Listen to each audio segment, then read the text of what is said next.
kamu harus bisa mengambil wesi kuning Raja Blambangan baru. Baik, Ratu.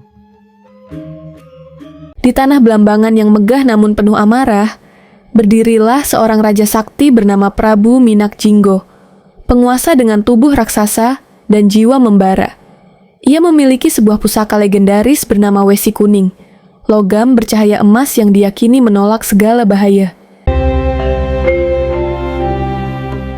Apakah ini benda yang dimaksud, Ratu? Namun ketika pusaka itu raib di tangan seorang pemuda bernama Damar Wulan, takdir kerajaan berubah selamanya. Dari sanalah bermula kisah tentang jimat perlindungan yang lahir dari pengkhianatan, peperangan, dan kutukan seorang raja. Siapa yang mengambil besi kuningku?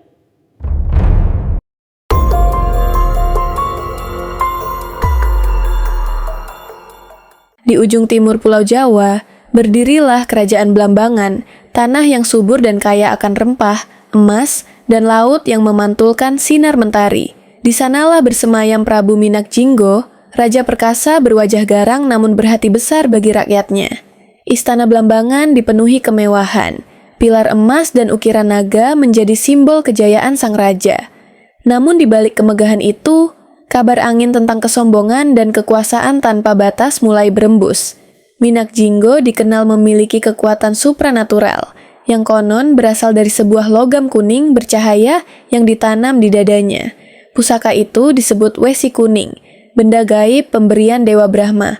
Selama pusaka itu berada padanya, tak ada senjata atau sihir yang mampu melukainya. Blambangan pun hidup aman, dan rakyat menyanjung rajanya bak titisan dewa. Namun, kekuasaan tanpa tanding seringkali menumbuhkan bayangan hitam dalam hati yang berkuasa. Wesi Kuning bukanlah logam biasa, melainkan serpihan dari tombak Dewa Brahma yang jatuh ke bumi dalam kobaran api langit. Minak Jinggo menemukannya di dalam kawah ijen saat bertapa 1000 hari. Logam itu berwarna keemasan dan memancarkan cahaya lembut seperti sinar matahari pagi. Ia menempatnya menjadi cincin pusaka, lalu menanamkan sebagian serpihannya ke dalam tubuhnya sendiri. Sejak hari itu, kulit Minak Jinggo tak bisa ditembus senjata apapun, bahkan tombak sakti Majapahit pun terpental ketika menyentuhnya. Para pertapa menyebut logam itu penolak bala segala zaman, sebab api pun tunduk padanya. Namun, kekuatan sebesar itu menuntut harga. Jiwa sang pemiliknya mulai dikuasai oleh amarah dan haus kuasa. Seiring berlalunya waktu, Minak Jinggo mulai lupa bahwa kekuatannya berasal dari restu para dewa. Ia mulai menaklukkan wilayah sekitarnya, bahkan menantang Majapahit, kerajaan besar di barat. Rakyat Blambangan takut, bukan hanya pada musuh luar, tapi juga pada murka rajanya sendiri yang makin tak terkendali. Ia percaya bahwa selama Wesi Kuning ada padanya, tak ada satupun manusia atau dewa yang mampu menjatuhkannya. Namun di langit, para dewa mulai berbisik. Kekuatan yang dipakai untuk kesombongan harus kembali kepada alam. Dan dari Majapahit, seorang pemuda bernama Damar Wulan mulai ditakdirkan untuk menjadi lawannya. Damar Wulan adalah pemuda sederhana, anak bangsawan kecil yang hidup di bawah bayang-bayang istana Majapahit. Ia memiliki keberanian, namun juga kesabaran yang menenangkan. Suatu malam, ia bermimpi melihat cahaya emas melayang di atas lautan timur, dan suara gaib berkata, "Cahaya itu akan jadi takdirmu, wahai anak bumi." Ia tak tahu bahwa cahaya itu adalah pancaran dari Wesi Kuning milik Prabu Minak Jinggo. Majapahit saat itu tengah terancam, dan Ratu Kencana Wungu mencari seseorang yang mampu mengalahkan Raja Blambangan yang sakti itu. Dan takdir pun mempertemukan dua jiwa dari ujung dunia yang berbeda, sang Raja Sakti dan sang pemuda yang dipilih langit. Ratu Kencana Wungu mengutus prajurit terbaiknya untuk menantang Minak Jinggo, namun tak seorang pun kembali hidup. Tubuh mereka hangus oleh amukan tenaga dalam sang raja. Majapahit hampir kehilangan harapan hingga seorang tua di padepokan mengatakan bahwa hanya seorang yang berhati jernih bisa menembus kekuatan Wesi Kuning. Nama Damar Wulan pun muncul dan ia dipanggil ke istana untuk menerima tugas berat itu. Meski banyak yang menertawakan, Damar Wulan menerima perintah itu dengan tenang dan berjanji akan membawa kepala Minak Jinggo Namun di lubuk hatinya, ia lebih ingin memulihkan keseimbangan dunia daripada membunuh sang raja. Damar Wulan meninggalkan Majapahit dengan restu Ratu Kencanawungu dan doa para pendeta kerajaan. Ia berjalan melewati hutan lebat, gunung tinggi, hingga pesisir Banyuwangi yang diselimuti kabut. Setiap langkahnya diiringi desau angin yang membawa bisikan leluhur, mengingatkannya agar menjaga niat hatinya tetap murni. Di tengah perjalanan, ia bertemu seorang kakek buta penjaga mata air suci yang memberinya sebutir batu hitam kecil. Ini bukan senjata, kata sang kakek, tapi cahaya untuk melawan kegelapan yang tak terlihat. Damar Wulan pun menyimpannya tanpa tahu bahwa batu itu kelak akan mengubah nasibnya. Setelah berhari-hari, Damar Wulan tiba di perbatasan Blambangan, di mana penjaga-penjaga raksasa memegang tombak berlapis emas. Mereka mencemooh Damar yang datang tanpa senjata dan mengenakan pakaian lusuh. Namun keberanian pemuda itu membuat para prajurit terdiam. Damar berkata dengan tenang, "Aku datang bukan untuk perang, tapi menantang nasib." Kabar itu segera sampai ke telinga Prabu Minak Jinggo, yang tertawa bergemuruh mendengar tantangan dari pemuda kecil Majapahit. Namun tawa itu perlahan berubah menjadi rasa ingin tahu yang membakar hatinya. Minak Jinggo duduk di singgasananya yang megah, memandang Damar Wulan yang berdiri tegak di hadapannya. "Anak muda, apakah kau tak takut mati di hadapan Raja Blambangan?" Ujarnya dengan suara seperti gemuruh petir. Damar menatap lurus ke matanya dan menjawab, "Kematian bukanlah akhir bagi orang yang berjuang dengan hati bersih." Kalimat itu membuat Minak Jinggo tertegun, karena jarang ada manusia yang berani berbicara jujur padanya. Dalam hatinya, sang raja mulai merasakan sesuatu yang asing, rasa hormat dan rasa khawatir sekaligus. Malam itu, ketika Prabu Minak Jinggo bertapa di taman istana, wesi kuning yang tertanam di dadanya tiba-tiba bersinar lebih terang dari biasanya. Cahaya itu bergetar, seolah berbicara dalam bahasa yang tak dapat didengar manusia biasa. "Waktumu hampir tiba," bisik suara gaib dari dalam pusaka. "Kekuatan yang kau pinjam akan kembali ke asalnya." Minak Jinggo tersentak dan menggenggam dadanya, merasakan hawa panas yang menyiksa. Ia tahu, ada sesuatu dalam takdir yang sedang mendekat, sesuatu yang bahkan dewa pun tak bisa hentikan. Keesokan harinya, Minak Jinggo menantang Damar Wulan untuk bertarung di halaman istana. Rakyat Blambangan berkumpul, ingin menyaksikan pemuda berani itu mati. Pertarungan berlangsung sengit. Setiap pukulan Minak Jinggo mengguncang bumi, namun Damar selalu menghindar dengan langkah ringan. Ia tak membalas dengan senjata, melainkan dengan ketenangan yang membuat sang raja semakin murka. Api membara di sekeliling mereka, namun Damar tetap teguh memegang batu hitam, pemberian sang kakek. Dalam sekejap, cahaya hitam itu memantul ke dada Minak Jinggo dan meredam sinar wesi kuning. Merasa dipermalukan, Minak Jinggo mengamuk, mengeluarkan tenaga dalam yang mampu membakar tanah di bawahnya. Langit Blambangan berubah merah darah, dan burung-burung beterbangan ketakutan. Damar Wulan terpental jauh, namun suara gaib memanggilnya dari dalam batu hitam itu. Gunakan cermin hati, bukan kekuatan tangan. Ia menenangkan diri, menarik napas, lalu menatap Minak Jinggo bukan sebagai musuh, melainkan manusia yang tersesat oleh kekuasaan. Tiba-tiba, wesi kuning bergetar hebat, seolah tak lagi mengenali tuannya.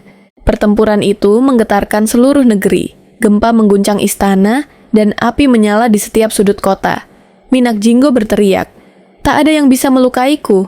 Namun cahaya dari batu Damar menembus dadanya dan mengenai pusaka sakti itu. Wesi kuning memancarkan sinar emas terakhir sebelum terbelah menjadi 3 serpihan kecil. Tubuh Minak Jinggo jatuh bersimpuh, matanya memandang langit dengan amarah dan kesedihan. Damar Wulan menangis, bukan karena kemenangan, tetapi karena melihat raja besar hancur oleh kesombongannya sendiri. Sebelum napas terakhirnya, Minak Jinggo menatap Damar Wulan dan bersumpah, "Wahai pemuda Majapahit, aku tak akan lenyap begitu saja.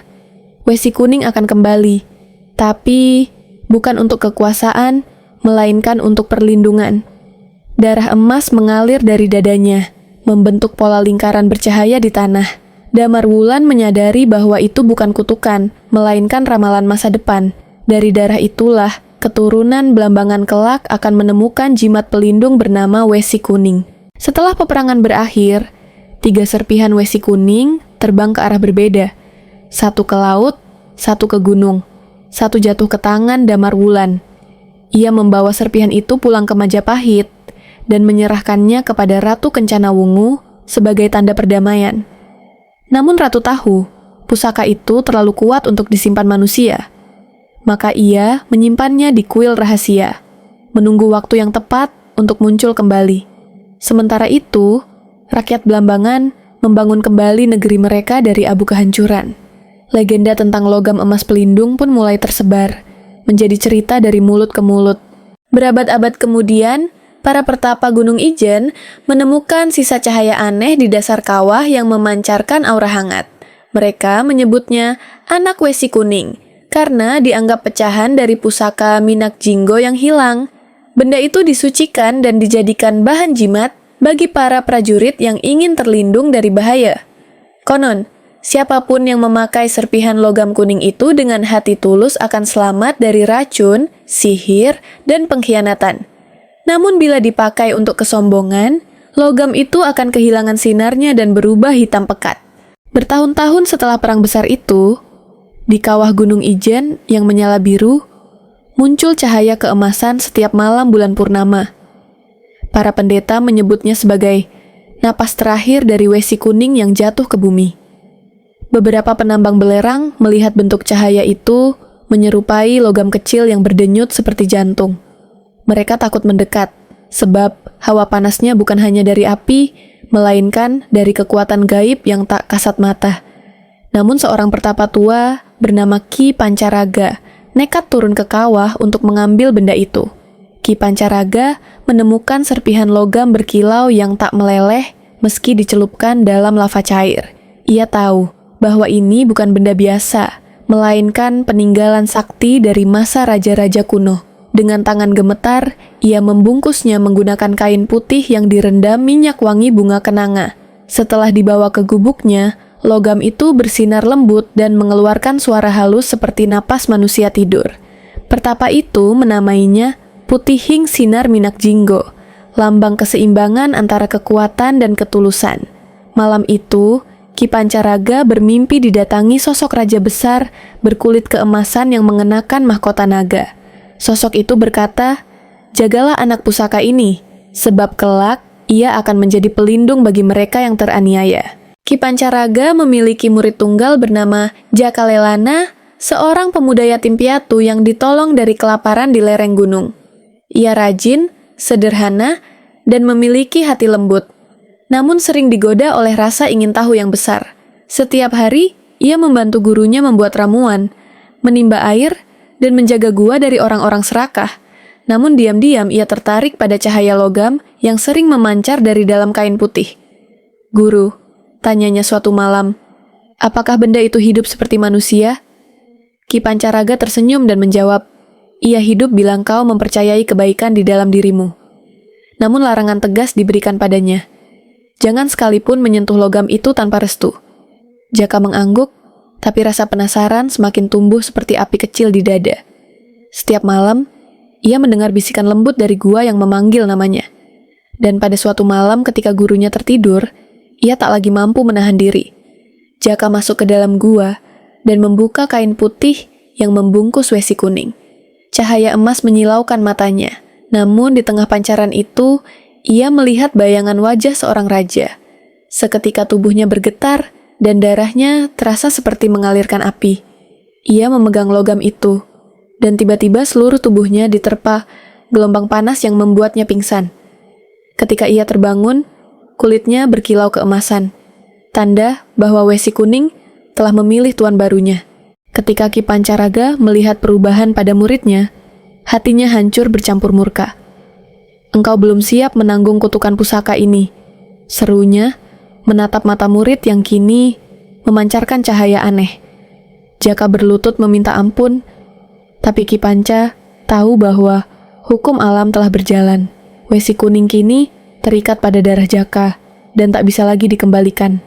Namun ia masih bisa mengajarkan cara menyeimbangkan kekuatannya sebelum bencana terjadi. Hari-hari berikutnya, Diisi latihan batin dan pertapaan panjang di tengah hujan dan badai, Jaka belajar menahan amarah, menenangkan jiwa, dan mendengarkan bisikan pusaka dalam diam. Namun setiap kali ia tergoda oleh kekuasaan, logam itu menyala terang dan membakar kulitnya. Ki Panca tahu, muridnya sedang diuji oleh roh Minak Jinggo sendiri. Ia hanya bisa berdoa agar muridnya tidak berubah menjadi bayangan masa lalu yang penuh kesombongan. Suatu malam, petir menyambar puncak gunung, dan Ki Panca merasa ajalnya telah dekat. Ia menyerahkan kitab ajian Pangreksa Jiwa kepada Jaka, berisi mantra untuk mengendalikan Wesi Kuning. "Jangan gunakan kekuatan ini untuk perang," katanya lirih. "Gunakanlah untuk melindungi." Jaka menangis di sisi gurunya yang perlahan memudar menjadi cahaya putih. Dan pada detik itu, jimat Wesi Kuning menemukan penjaga barunya. Jaka Lelana turun gunung membawa pusaka dan kitab ajian dari gurunya. Ia menempuh perjalanan panjang melintasi desa-desa yang dilanda kemarau dan penyakit. Dimanapun ia berhenti, ia membantu rakyat dengan tenaga dan pengetahuan yang ia miliki. Orang-orang mulai menyebutnya Ki Lelana Panyilem, sang pengelana yang tak takut bahaya. Namun tak seorang pun tahu bahwa kekuatannya berasal dari Wesi Kuning yang tersembunyi di dalam tubuhnya. Suatu hari, segerombolan perampok menyerang desa kecil di tepi sungai Banyualit. Ki Lelana berdiri di hadapan mereka tanpa senjata, hanya membawa tongkat bambu. Ketika para penjahat menyerangnya, tongkat itu berubah menjadi logam kuning berkilau yang tak bisa dipatahkan. Serangan mereka terpental seperti angin yang menabrak batu karang. Dari kejadian itu, rakyat percaya bahwa Wesi Kuning bukan alat perang, melainkan pelindung sejati. Setelah insiden itu, kabar tentang Ki Lelana menyebar ke berbagai daerah. Ia diundang oleh para kepala desa untuk memberkati anak-anak dan melindungi sawah dari hama. Setiap kali ia menanam padi, ia menanam pula doa.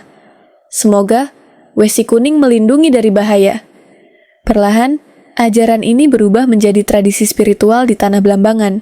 Begitulah awal mula jimat Wesi Kuning dikenal sebagai penolak bala, bukan senjata kekuasaan.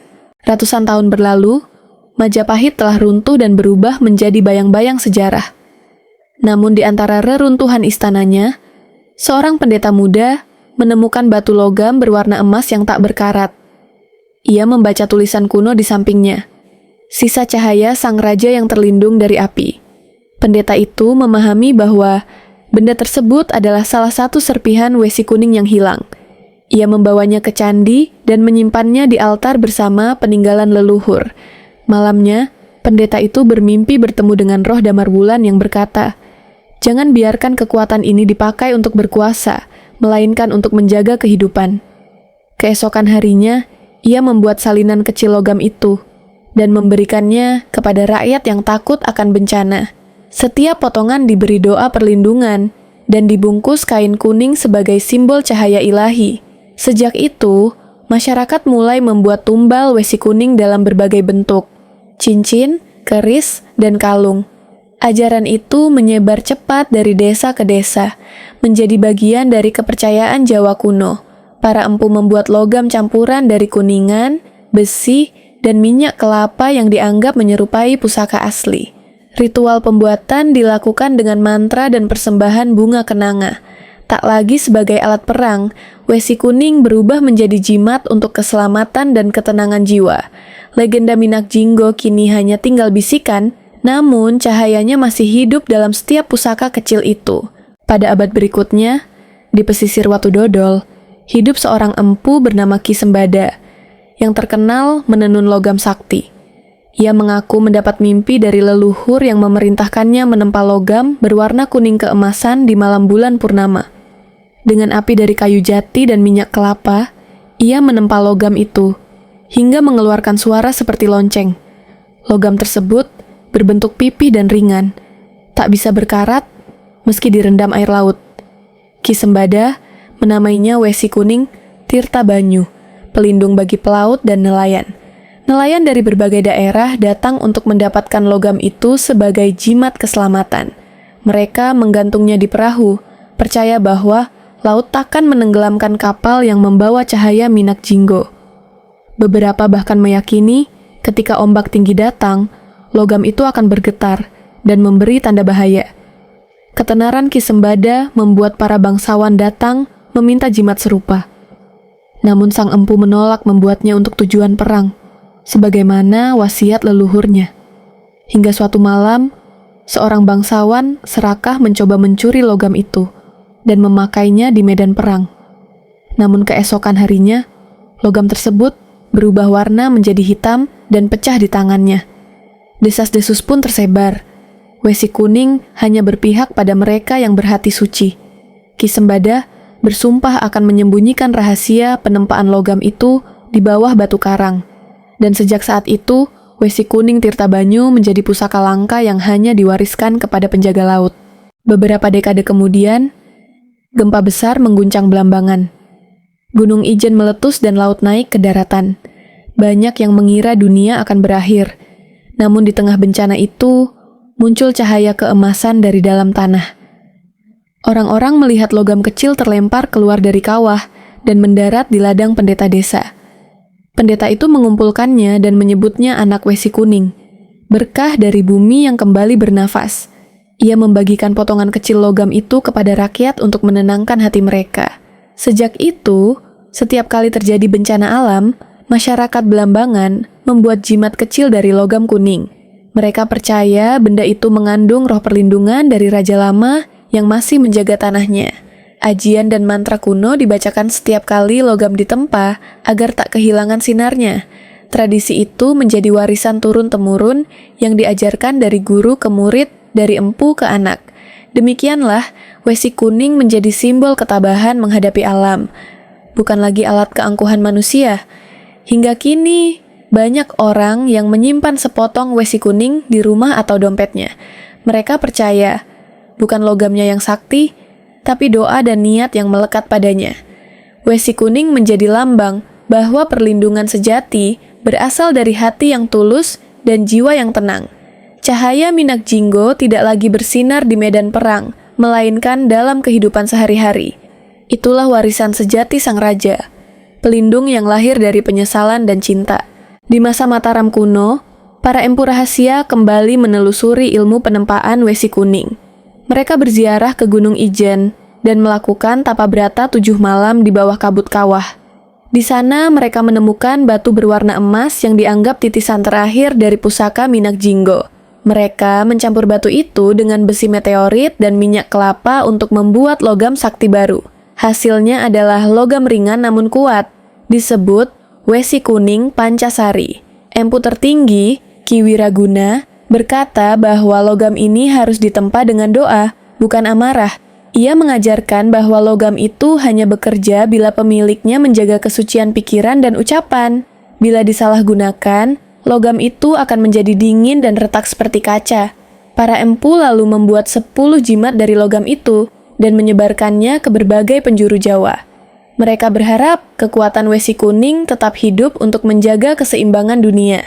Beberapa abad kemudian, sebagian jimat itu ditemukan di makam tua, sebagian hilang tanpa jejak. Namun legenda mereka terus hidup, menjadi bagian dari ritual pengobatan, pertahanan diri, dan doa keselamatan. Empu Wiraguna wafat dengan damai, meninggalkan pesan terakhir di dinding gua. Wesi Kuning adalah cahaya jiwa. Bila kau jujur, ia akan melindungi. Bila kau serakah, ia akan meninggalkanmu. Kalimat itu kini menjadi mantra dasar dalam setiap pembuatan jimat pelindung di tanah Jawa. Di masa penjajahan, jimat Wesi Kuning menjadi harapan bagi rakyat kecil yang hidup dalam ketakutan. Para pejuang rahasia mengenakan cincin Wesi Kuning sebelum berangkat perang gerilya. Mereka percaya, logam itu akan menangkis peluru dan menenangkan hati dalam pertempuran. Namun di balik keyakinan itu, ada pula penjaga spiritual yang melindungi pusaka tersebut. Ia dikenal sebagai Mbah Wulung, pertapa yang menjaga gua tempat asal Wesi Kuning. Mbah Wulung hidup menyendiri, menjaga api kecil yang tak pernah padam di tengah gua. Setiap malam ia berdoa agar kekuatan Wesi Kuning tak jatuh ke tangan orang tamak. Ia sering didatangi oleh pejuang yang meminta berkah perlindungan sebelum berperang. Namun ia selalu mengingatkan, jimat ini bukan untuk kebal, tapi untuk menenangkan hati dari rasa takut. Ajaran itu diwariskan diam-diam hingga menjadi rahasia para pendekar Jawa.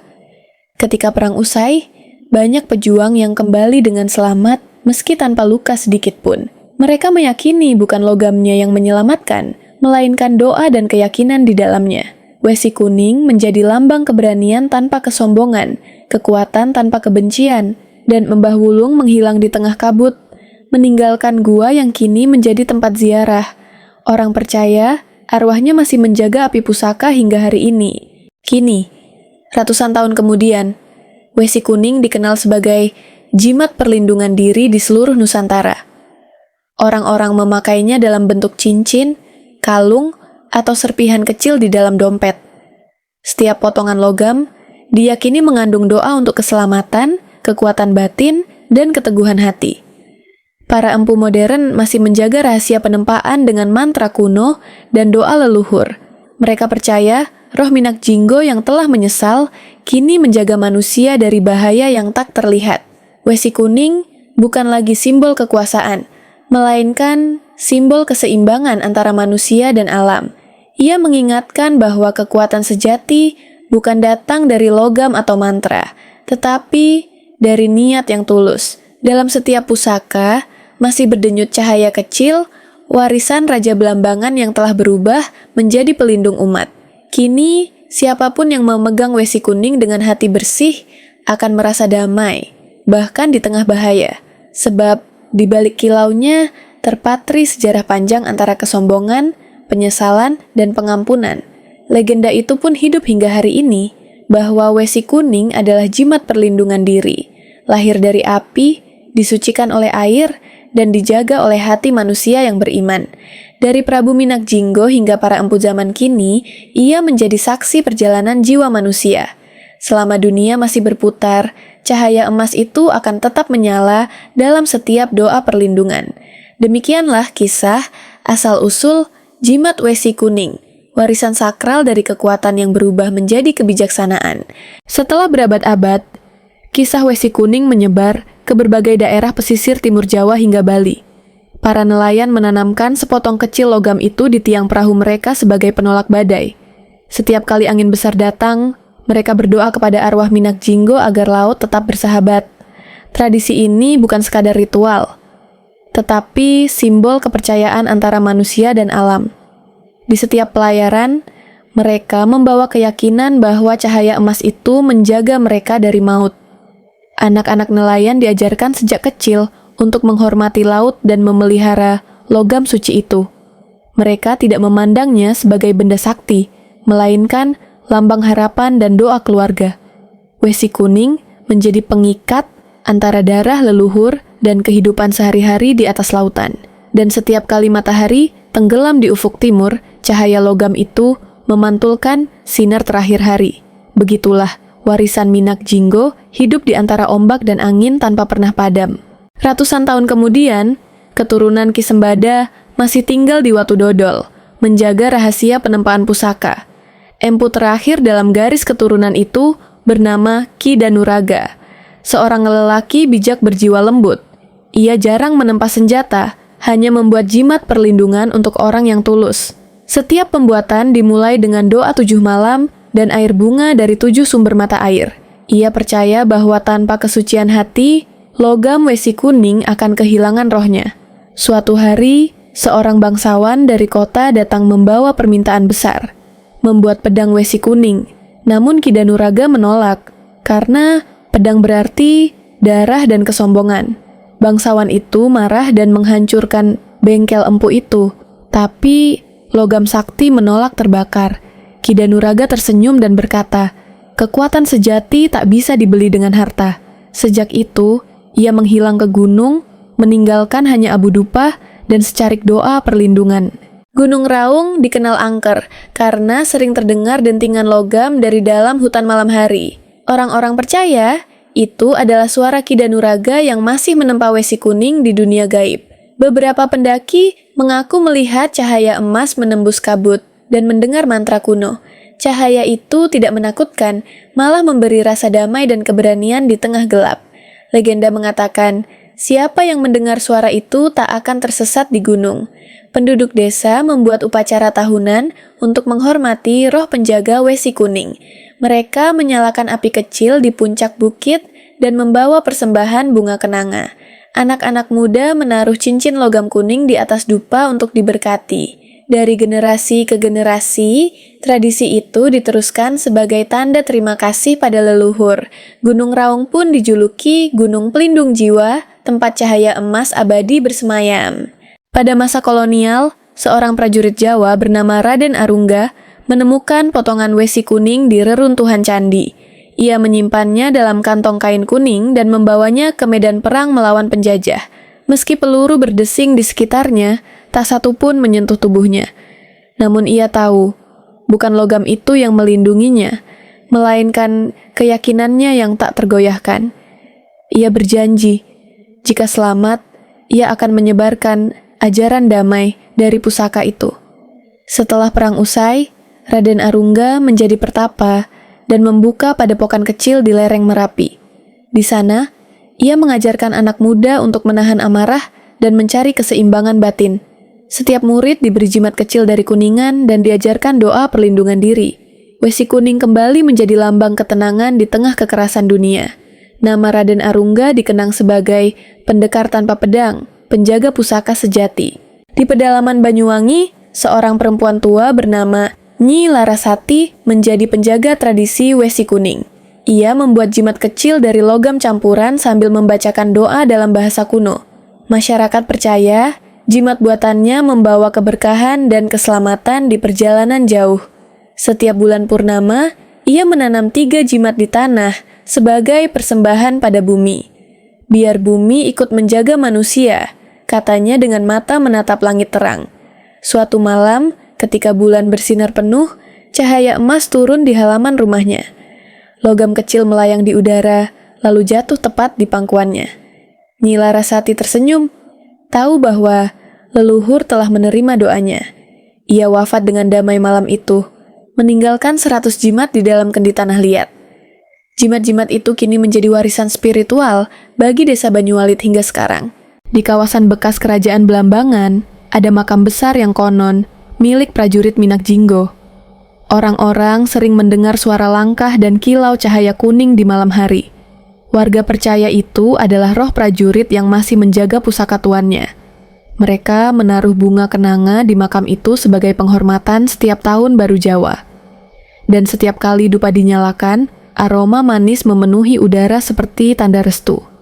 Para peziarah sering datang membawa jimat wesi kuning untuk diberkati. Beberapa di antara mereka mengaku mendengar bisikan lembut, gunakan untuk melindungi, bukan melukai. Suara itu dianggap pesan dari roh Minak Jinggo yang telah berubah menjadi penjaga manusia. Dengan demikian, arwah sang raja tak lagi haus kekuasaan, melainkan penuntun bagi keturunan dunia. Legenda itu menjadikan makam Blambangan sebagai pusat spiritual pelindung jiwa. Dalam ajaran kejawen, wesi kuning sering digunakan sebagai media ajian perlindungan. Orang yang memilikinya diajarkan mantra khusus untuk menenangkan hati dan menolak bala. Namun ajian ini bukan untuk kebal, melainkan untuk menyatukan pikiran, jiwa, dan alam semesta. Para guru spiritual mengajarkan bahwa logam hanyalah simbol, bukan sumber kekuatan. Yang sejati adalah keseimbangan antara sabar dan ikhlas dalam menghadapi hidup. Ajian ini kemudian dikenal sebagai Aji Pangreksa Diri, diwariskan dari guru ke murid secara rahasia. Dalam setiap pelaksanaannya, bunga kenanga, air suci, dan sepotong wesi kuning menjadi media utama. Mereka membaca doa dalam diam, menyatukan napas dengan getaran bumi. Siapa yang berhasil menenangkan hatinya akan merasa terlindung dari segala mara bahaya. Begitulah ajaran lama itu bertahan hingga zaman modern, tanpa kehilangan makna sejatinya. Seorang peneliti muda bernama Dr. Arya Sasmita tertarik meneliti kandungan logam wesi kuning. Ia menemukan bahwa logam itu memiliki campuran alami besi, emas, dan unsur meteorik. Namun yang paling mengejutkan, logam itu memancarkan energi hangat yang tak biasa. Ia menyimpulkan bahwa wesi kuning bukan hanya pusaka, tapi simbol energi spiritual kuno. Penelitiannya membawa perhatian dunia terhadap legenda Blambangan yang terlupakan. Namun dalam perjalanannya, Dr. Arya mengalami kejadian aneh. Ia sering bermimpi melihat raja berkulit emas menatapnya dari dalam cahaya. Raja itu berkata, "Kau boleh mempelajari wujudku, tapi jangan ganggu jiwaku." Sejak itu, Arya memutuskan menutup penelitian dan menulisnya sebagai kisah spiritual. Ia menyadari bahwa beberapa hal memang ditakdirkan untuk dihormati, bukan dibongkar. Di sebuah desa kecil di lereng Ijen, seorang anak bernama Gilang menemukan cincin tua saat bermain di sungai. Cincin itu berwarna keemasan dan bersinar ketika disentuh cahaya matahari. Ia mengenakannya tanpa tahu bahwa itu adalah potongan kecil wesi kuning kuno. Sejak hari itu, setiap kali ia hampir celaka, selalu ada hal aneh yang menyelamatkannya. Orang tua desa percaya cincin itu telah memilih pemilik barunya. Bertahun-tahun kemudian, Gilang tumbuh menjadi pemuda bijak dan penolong bagi banyak orang. Ia menggunakan kekuatannya bukan untuk berkelahi, melainkan menolong yang tertindas. Cincin itu tetap bersinar lembut di jarinya, seolah bahagia berada di tangan yang benar. Orang-orang mulai menyebutnya anak cahaya Ijen, penerus semangat wesi kuning. Dari tangannya, lahir kembali ajaran lama tentang perlindungan diri dan ketulusan hati. Para pengelana spiritual dari seluruh Nusantara datang ke lereng Ijen untuk mencari ketenangan. Mereka bermeditasi di gua tempat dahulu Minak Jinggo bertapa, mencari makna kehidupan. Setiap dari mereka membawa sepotong logam kuning sebagai simbol niat suci. Ketika fajar menyingsing, kabut turun, dan cahaya keemasan menyelimuti tempat itu. Semua yang hadir merasakan kedamaian luar biasa, seolah waktu berhenti. Seorang sesepuh berkata, "Cahaya ini bukan dari logam, tapi dari hati manusia yang bersatu." Kata-kata itu menjadi mantra baru bagi para pencari kebijaksanaan. Wesi kuning kini bukan lagi benda yang dicari, tetapi cermin bagi jiwa manusia. Ia mengajarkan bahwa perlindungan sejati lahir dari kasih dan pengampunan. Begitulah, legenda lama terus hidup dalam setiap jiwa yang mencari kedamaian. Dalam masyarakat modern, wesi kuning masih dipandang sebagai jimat keselamatan. Namun banyak pula yang memaknainya sebagai warisan budaya dan nilai spiritual Jawa. Para seniman membuat patung, kalung, dan karya seni terinspirasi dari legenda itu. Mereka ingin mengingatkan bahwa kekuatan sejati manusia ada dalam keseimbangan hidup, bukan pada benda, tapi pada kesadaran akan harmoni antara manusia dan alam. Pemerintah daerah bahkan menjadikan wesi kuning sebagai simbol pelestarian warisan leluhur. Festival tahunan digelar untuk menghormati Prabu Minak Jinggo dan empu-empu penjaga pusaka. Di sana, anak-anak membaca puisi dan menyalakan lilin kuning sebagai tanda penghormatan. Cahaya kecil itu melambangkan api pusaka yang tak pernah padam. Begitulah legenda bertransformasi menjadi kebanggaan budaya tanpa kehilangan rohnya. Namun, tak semua memahami makna sejati pusaka ini. Beberapa orang mencoba memanfaatkan nama wesi kuning untuk mencari kekayaan dan kekuasaan. Mereka membuat tiruan palsu dan mengaku bisa memberi kekebalan tubuh dengan membayar mahal. Banyak tertipu oleh keserakahan, hingga logam buatan itu justru membawa malapetaka. Seolah alam sendiri menolak ketika pusaka suci diperdagangkan. Para spiritual sejati menentang keras penyalahgunaan itu. Mereka mengingatkan, jika kau menjual doa, maka jiwamu akan kehilangan makna. Wesi kuning kembali menjadi pengingat bahwa kesucian harus dijaga, bukan dimanfaatkan.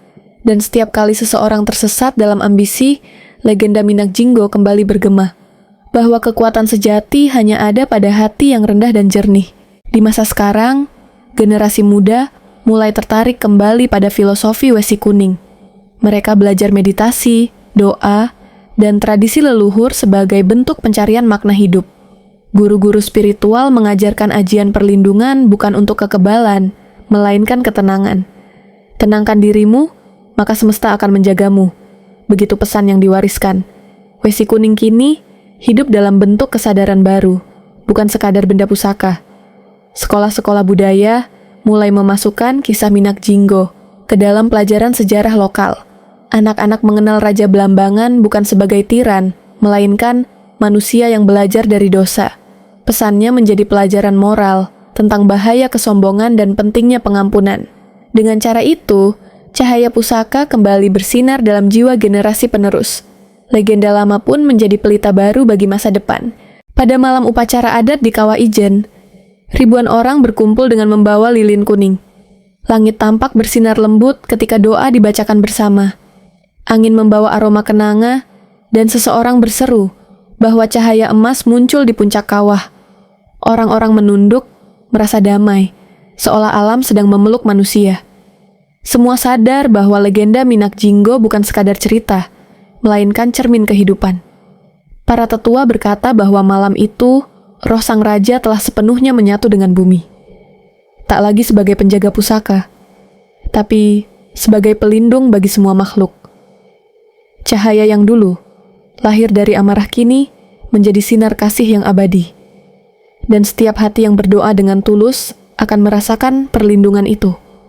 Begitulah Wesi Kuning kembali pada hakikatnya, simbol cinta dan keseimbangan semesta. Kini, Wesi Kuning tidak lagi hanya milik Blambangan atau Majapahit. Ia hidup di setiap doa manusia yang ingin terlindung dari kejahatan dan kebencian. Dalam setiap cincin, kalung, dan doa kecil, tersimpan kisah panjang dari api hingga damai. Wesi Kuning menjadi lambang bahwa kekuatan terbesar bukan berasal dari logam, melainkan dari hati manusia yang mampu memaafkan dan mencintai tanpa pamrih. Di bawah cahaya bulan, legenda itu terus berdenyut di bumi Jawa. Roh Minak Jinggo tersenyum damai, menjaga setiap anak manusia yang memohon perlindungan. Dari Kawah Ijen hingga Laut Selatan, sinarnya tak pernah padam, hanya berubah bentuk. Ia hidup dalam keyakinan, doa, dan keberanian menghadapi hidup. Begitulah akhir kisah Wesi Kuning, pusaka sakti yang lahir dari dosa dan berakhir sebagai cahaya kasih abadi.